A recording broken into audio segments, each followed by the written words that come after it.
we are driving a very, very cool car. This is actually owned by my brother. This is his 2019 Camaro. It's a V6. It's a 1LE with the 2LT package. So there's a lot of stuff going on in that name. I'll kind of break it down. It has a 3.6 liter naturally aspirated V6. Stock, it makes about 335 horsepower and 284 foot-pounds of torque. It has a 6-speed manual transmission. The 1LE package actually only comes with a manual transmission, fun fact. 0 to 60 is in the low 5s at like 5.1 seconds. It weighs 3,450 pounds, which is 200 pounds lighter than the V8 model. The 1LE package adds a lot of bits from the SS V8. So it brings over the suspension, the dampers, the cradle mount springs, the sway bars. It has a lot of cooling, so engine oil, transmission, the diff. It has larger brakes, it gets larger wheels. The diff is borrowed from the manual SS as well. You still get that matte black hood, which is kind of cool. You get heated and vented seats, which are sick. Dual zone climate control, you get better speakers. You can get these between $20,000 and $25,000 all day. There's a lot of them out there, which is really cool. I think you start to kind of get into some rare areas where you start seeing like the V6 with the 1LE package. That, and you add on like the 2LT, you start to get kind of, you're lowering your sample. But if you can find them, man, honestly, this car is a lot of car for the money. It's crazy how fast this thing is. What's also really cool is like, because it's built off of a V8 platform, there's actually a lot of room in the engine bay to work on this V6, which is really nice. I had my 370Z, and there's going to be a lot of comparisons between the two. My Nissan 370Z was a V6. It weighed, a little over 3,000 pounds. Rear-wheel drive, LSD, like they're very similar cars, but this is packaged so much cleaner, and I know for a fact it'll be way easier to work on. There's that matte black hood, that's pretty sick. So what is done to this car? Because Will's kind of made this sort of like a Camaro SS ZL1 kind of light car with a V6. So let me just go over the mod list real quick. He has ZL1 1LE suspension arms and links. I'm assuming that's camber and toe.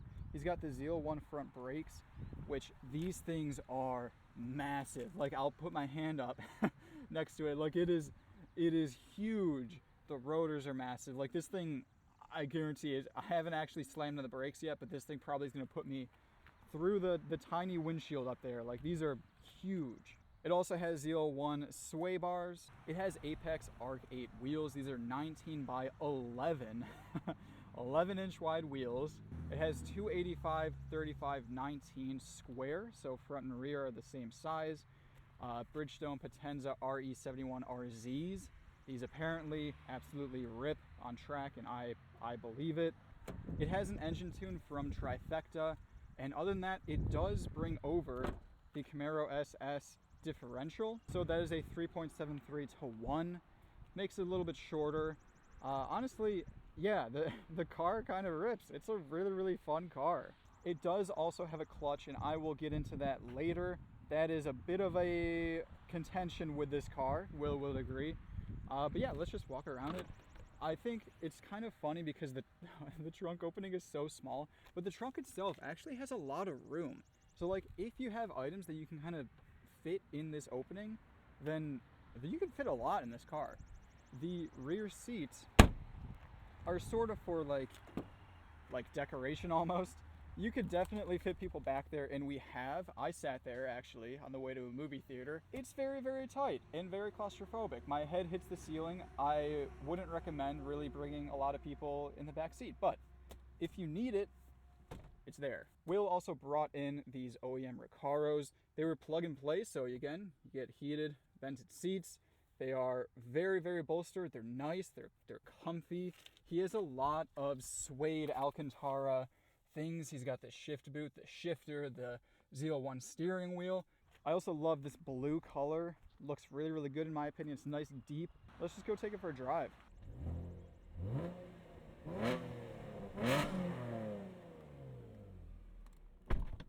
Sounds pretty good. Inside the interior, it's definitely pretty tight. There's a lot of memes about visibility in Camaros, and yeah, it's not the easiest thing to see out of. The front windshield is very, very short. You know, the rear view mirror isn't bad, but you know, rear glass is kind of small. Blind spot, pretty large. You know, honestly, you're in a lower car, and so I feel like whenever you're in a lower car, having side mirrors really kind of negates a lot of these issues. Like, at the end of the day, when you're in some sort of sports car, you're usually like the smallest thing on the road.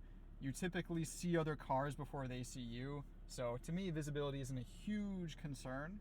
Again, we have heated and cooled Recaros. I have them cooling right now. Honestly, the interior is like pretty nice. A lot of the mods that Will has done, so like the steering wheel is sweet. The shifter's nice, having the suede. It's a really, really nice spot to just sit in. You have these gigantic air vents with the largest adjustment knob that I've ever seen, but the AC rips, it works really good. You have your mode selection here, so you can switch around. You have touring, sport, and track mode. Will's set to go into track mode. I guess if you hit the traction control twice, you go into a competition mode, which kind of allows you a good amount of slip, but it'll catch you if you're really like completely spinning out. So I think that's exactly what we need. How's the infotainment? Honestly, very responsive. It's weirdly very responsive. This feels good. Yeah, no, seems like a pretty nice unit. It does angle down, which is kind of a weird thing, but I mean, just based off the speed alone, seems pretty nice. But yeah, let's go take it for a drive. Electric parking brake, which, you know, it's not the best thing in the world. The one real issue with this car, and I'll do my best to kind of cover it, the clutch in the stock car is very, very weak. Will took this thing out on track, and it basically immediately started slipping. And that's not great for an OEM car. And he's spent a lot of money and a lot of time trying to switch this out.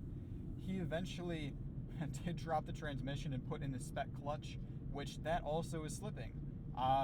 There are just not a lot of good solutions for this car. So he's working with Clutch Masters to actually develop a kit for this car, because there really are not a lot of options, and it's a shame because, as you'll see soon, this car, seriously, it's very, very quick. Very clunky shifter. I feel like all muscle cars, that's their signature move. Super eager to turn in.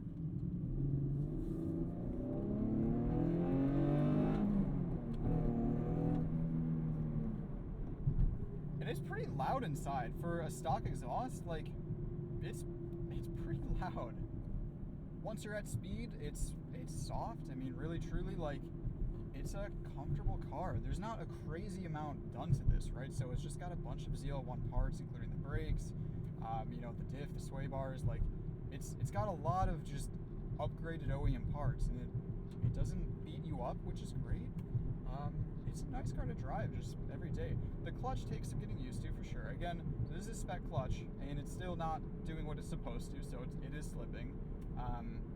Yeah, no lift shift would definitely slip this car, so I've been told not to do that. But you know, honestly, yeah, it's okay. It's a work in progress. The bite point is up super high, which I'm not a fan of, but like, I don't know. I think it's a really, really nice car, all things considered. For, again, low 20s, it's a lot, and it wants to be like, it wants to be on track.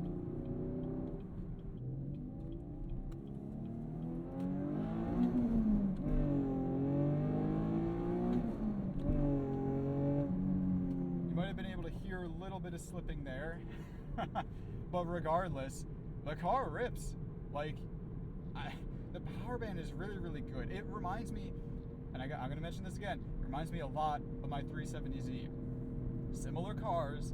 I'd say that this feels lighter on its feet, even though it actually weighs more than the 370Z, which I think is really interesting. But just the steering alone, my God, it's so sharp and direct. And obviously, maybe that comes down to tires and wheels, right? Like, these are very wide wheels and tires, very skinny, short tires as well. So you would get, you know, that quick response. But yeah, this thing just wants to be on track.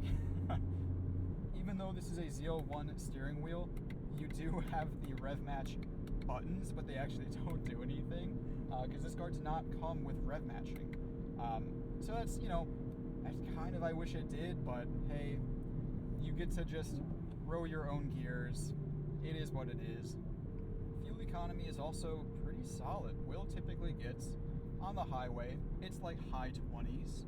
Sometimes I think he's hit like 30 once, which for a V6, that's pretty good, all things considered, honestly. Like, I mean, my 370, I was maybe 27 mpg, so this is a little bit better. It's good.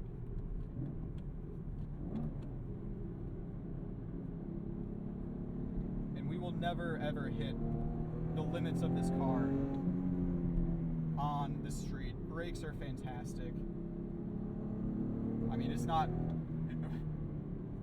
I don't know what I can't do anything for this car. It is, the limits are so high. You're not gonna hit it on the street. Any reviewer, like, they're not gonna be able to hit this car at the limit. But I want to get it on track one day. I know that we have a couple shared events, so I hope to make a track video on this soon. EV6, you do have a nice amount of torque down low. It's not like measly 4 cylinders. Gets out of its own way. You can cruise at 6th gear and, like, you know, going 50 miles per hour up a hill. It doesn't really budge. And again, it's not a V8, but, like, guys, I don't know, man. You lose 200 pounds off the front end, so it feels a lot lighter up front. Probably helps with the steering response. Like, I get a lot of people like to make fun of these cars for, you know, being a V6 as opposed to the V8, but I just really don't see it being an issue. We got a biker gang up there, the boys, out for a stroll, as am I. It's funny, I really like the clickiness of these rev match buttons. I imagine the automatic, like ZL1s, those must actually feel really nice to drive.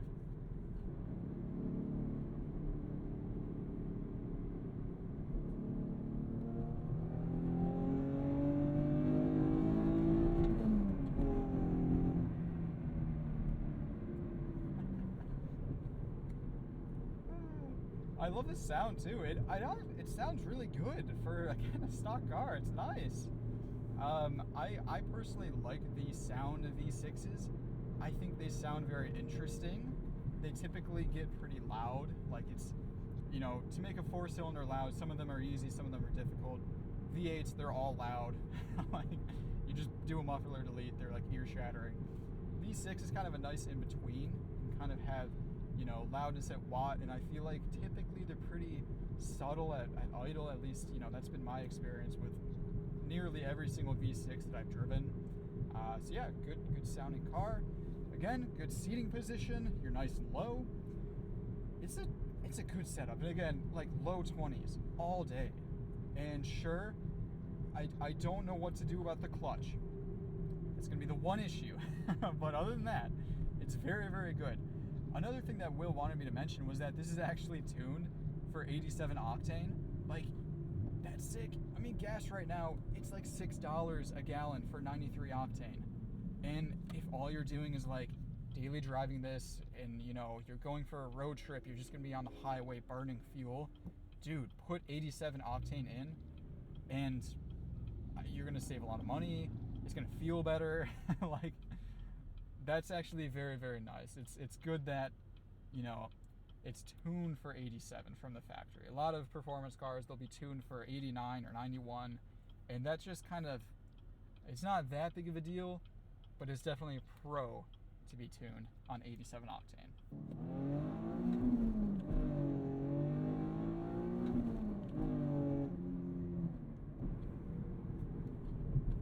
Yeah, we've definitely got some slipping. I think you need to really take it slow. I'm probably not doing it any favors. I will be nicer now. The steering is absolutely amazing. I mean, this thing just, it yearns for the track. There's no way around it.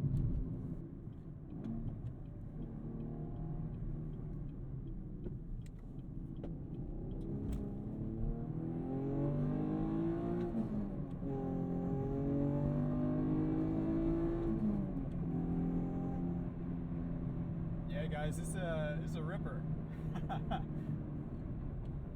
Feels nice, kind of kicking the tail out too. It seems very progressive. I know. Again, Will mentioned like the competition mode for traction control, and I mean that's kind of what I really want. I want something that I want to allow like a little bit of slip, but I don't have that much confidence where I can like truly pull over this guy, truly like catch myself in a really bad way. And I think having a nice, good mode that's safe, but allows you just to have a little bit of fun, that's awesome.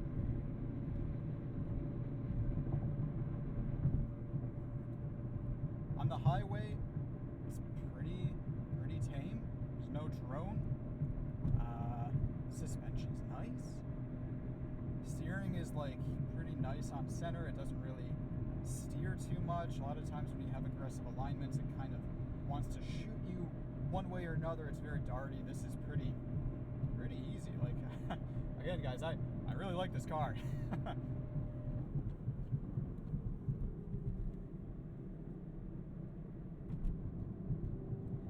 Steering feels good.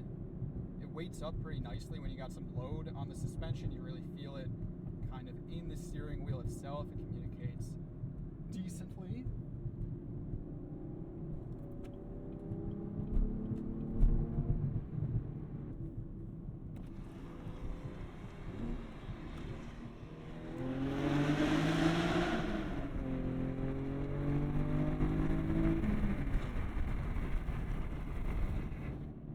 Sounds nice under bridges. It's got a good like rasp to it. I don't know. There's certain rasp that's good, certain rasp that's bad. I think this actually sounds pretty good. So anyway, guys, thank you for watching this video. I really appreciate it.